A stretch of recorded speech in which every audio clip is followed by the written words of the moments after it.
So hi, I'm Mike from the Microwave 1 channel. The Microwave 1 channel is all about beginner, entry-level, and kids electronics projects, vintage equipment, tube type, and solid-state projects, all the old magazines and radio projects from the 40s, 50s, and 60s that you might have done as a kid. And it's decidedly for a mature audience that is attempting to relive some of their childhood projects and things they did, maybe before going into college, in high school playing with radios and parts and tubes, trying to make things. The Radio Shack generation, if you want. And my channel is very mature. I've been here for over 11 years on YouTube. And I heard about this Shorts thing that YouTube is doing, and the Shorts Challenge. Now we're talking about a very mature YouTube channel here. I have almost 15,000 subscribers that I've built over those 11 years. How do shorts affect a channel like mine? A channel that has a very niche audience, usually between 45 and up. I call it the old guys that are reliving their childhood through these projects. All of my videos are at least 15 minutes typically to 25 minutes long. You've got to sit down and you've got to study when you go through these videos because I'm showing schematics, projects, how to build things. We're testing, we're putting things on the air. Like here's a kid's wireless broadcaster out of this old Allied magazine from the 60s. This is a transistorized type home broadcaster for your AM radio. This is a typical project that some of these guys want to build. Or it could be a more complex ham radio project. It could be a shortwave listener or a broadcast band listener type receiver that we need to restore or repair. It could be a specialty piece of equipment like this grid dip meter that maybe hasn't seen the light of day for years. Or it could be a from scratch tube project for ham radio or for beginners listeners. Crystal sets, amplifiers, guitar amplifiers, audiophile stuff from the 60s. These are all the subjects that I cover in the Microwave 1 channel. So my channel is very popular, but it's very much a niche type of channel. How will the Shorts Challenge affect my channel? My plan was to do less than 60-second shorts every day, at least one, for a full 30-day period. And I think I was able to put up probably about 34 shorts over that period, maybe a little more. I continued with my long format videos just as usual. So this took an awful lot of work to do both the shorts and the long format videos over a full month period. So let's see how the YouTube Shorts process helped my channel over the last 30 days. So I try to take it easy with ad breaks. Typically 3 or 4 is my maximum on a typical video. So this particular video is not quite 20 minutes long.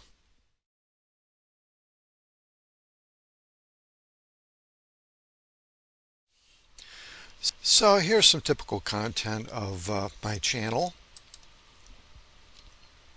So your dream receiver might have looked a little different than mine. I had my eye on the boy's first book of radio and electronics, and for me, my dream receiver, at least my first one, was being able to build the Morgan Regen. Building a Morgan Regen was something very exciting, and even collecting the tube was a big deal. I remember going with my father down to a TV repair shop to try to find the 6BF6 rare valve to be able to build the receiver. So you want to use the RIT because if you start tuning with the main dial, you might go out of his passband with his filter. So we should probably talk about CW with the TS520. This is just... So how about a really simple project? You know, we've been doing some more complicated solid-state projects, and I thought we would go back to the beginning to, you know, your first crystal radio. And I've done a lot of things on crystal radios. It's one of the more popular radio subjects on the internet. Books have been written, magazine articles galore.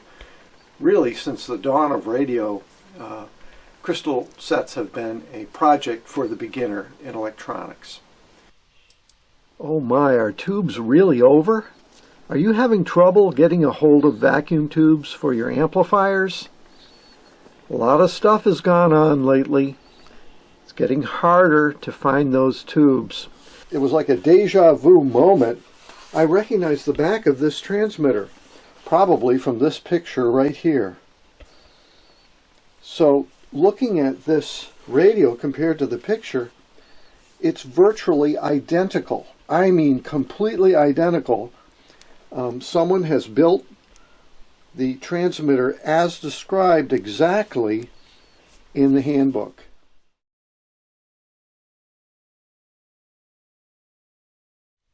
So I have a long established YouTube channel, more than 11 years on YouTube, and I've managed to grab going on 15,000 subscribers over that period of time.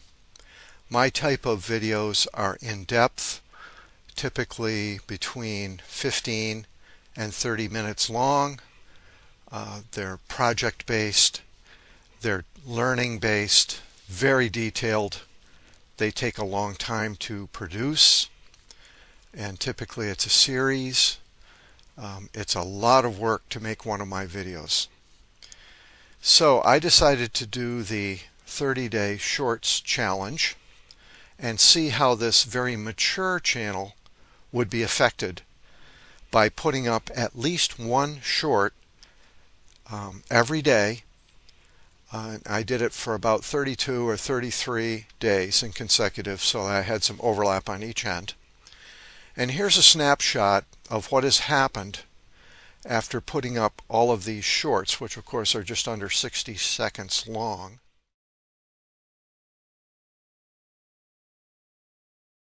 When building an effective over-the-air TV system in a fringe area, you may need to have a rotor. Many times you're simply pointing towards a major metropolitan area, such as I do with Boston, so fixed beams are plenty adequate. For starters, you will need an effective UHF beam and VHF beam. Higher performance is obtained with separate dedicated VHF and UHF antennas. Then you need either separate coax lines or a diplexer combiner up top.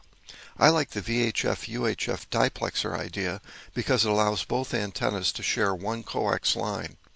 Typically an amplifier is located at the UHF antenna only, so the diplexer will have a power feed-through path for that. Power for the UHF antenna comes up the coax through its coupler, injector, and power supply system located below. Then the output of the coupler feeds the TiVo or TV distribution system. Basically, my channel got 150% more views than usual in the last 28 days. Now, I continued to put up full-length format videos. And I put up, you can see I've dropped full format videos kind of regularly during the month. Okay? So it's not like I stopped doing my full length videos. I just did a whole bunch of shorts in there as well.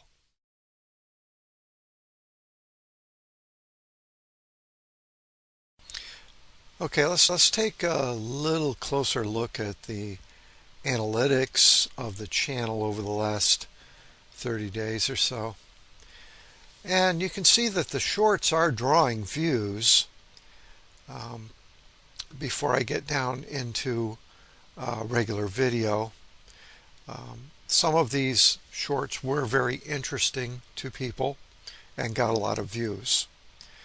But of course, it didn't seem to pop the revenue very much. You can see over here. Traffic source. So it looks like shorts led the way. Certainly shorts was causing a lot of traffic, new traffic on the channel. Suggested videos, channel pages, YouTube search, notifications. Pretty low on the notifications. Who's watching the channel?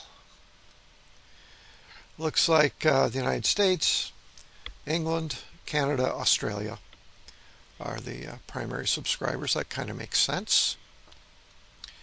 And cities: London, Chicago, Los Angeles, New York, and Melbourne. So those are the folks that are interested in my videos. Demographics on the age. It's really toward the older set here. Most of the viewers are 65 and up. But I do have some content, for younger viewers. Gender. Let's figure this one out. This is pretty pretty telling. And revenue source, ads, which is really all I'm doing, really, is ads. I'm not sponsoring anybody. I don't have any other form of monetization on the channel. Okay, so just wanted to show you a little deeper what the analytics look like. So the effect was I got a lot more comments, of course, people asking, what are you doing with all these shorts? And are you still going to continue with your long format?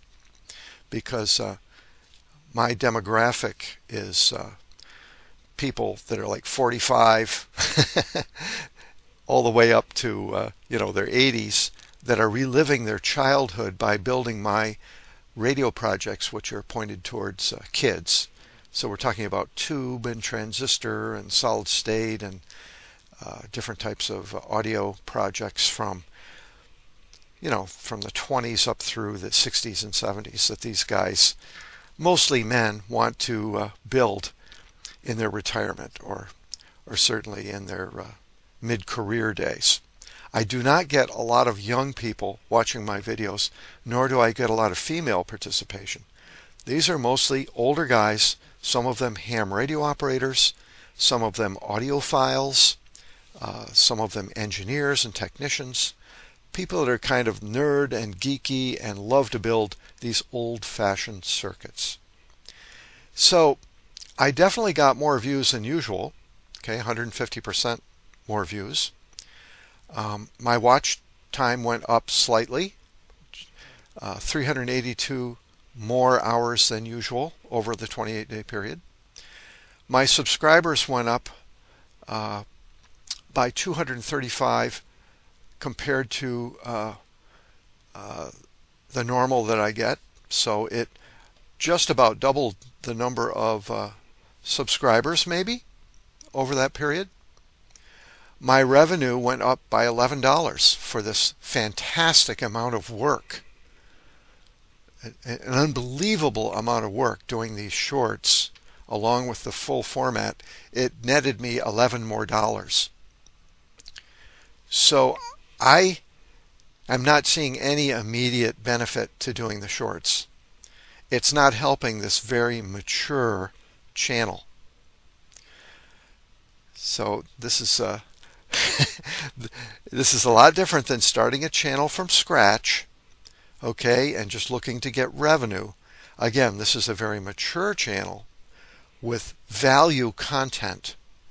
You've got to settle down and watch these videos, and I wanted to see how the shorts challenge would affect the channel in the short term. Now, we shall see how this affects it in the long term, but I am going to stop making the shorts. The experiment is over.